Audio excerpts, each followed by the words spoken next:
From Larry Bird backing up his trash talk with his terrific performances and accolades, to him being a man who wanted to win by any means necessary, here's the truth about Larry Bird being a dirty player.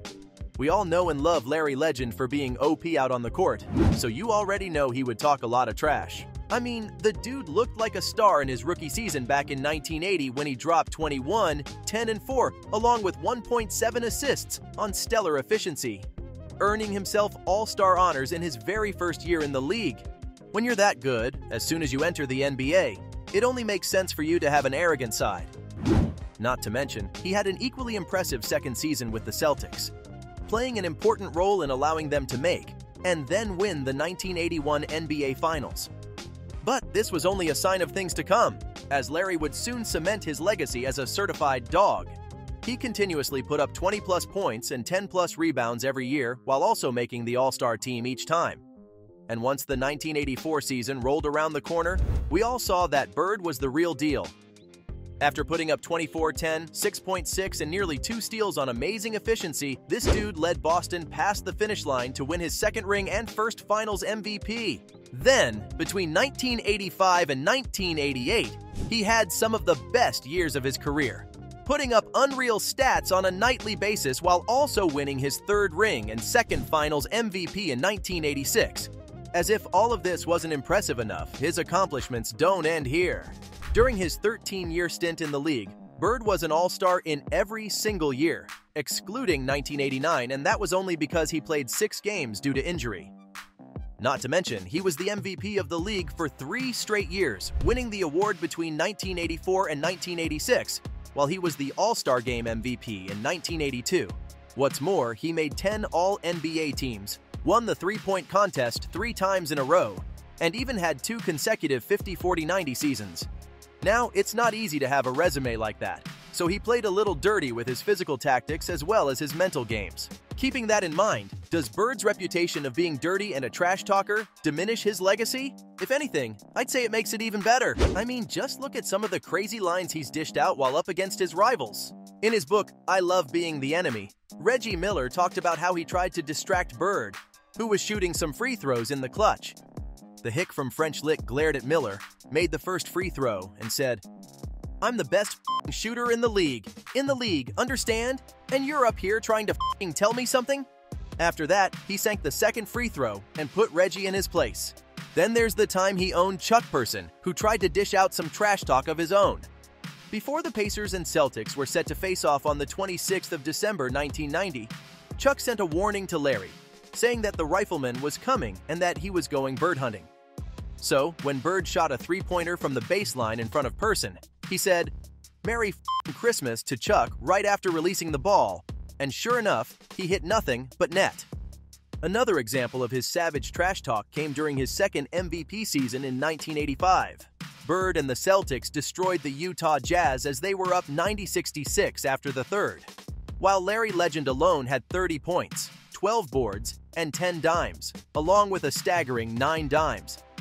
When reporters asked him if he wanted to play in the fourth to get the quadruple-double, he simply said, "What for? I already did enough damage to them." Ouch! But if you thought these moments were cold-blooded, brace yourselves, because the stories only get better. I mean, what he did to Xavier McDaniel was just cruel. Late in a tied game between Boston and Seattle, Bird told his defender, McDaniel, the exact spot he was going to take the shot from before telling him, "And I'm going to shoot it right in your face." Xavier simply said, "I'll be waiting." And after a timeout, the hick from French Lick made 2 baseline cuts, went to the spot he told McDaniel about, paused, turned, and drained the shot in his face. To make things worse for the dude, Larry told him, "I didn't mean to leave 2 seconds on the clock." Other times, he'd look at his defenders and say that they better call someone else to defend him. And on some occasions, Bird would also tell the opposing team's coaches to put someone else on him. Another thing he liked doing was saying that he's got his defender in a torture chamber while the player is right in front of him.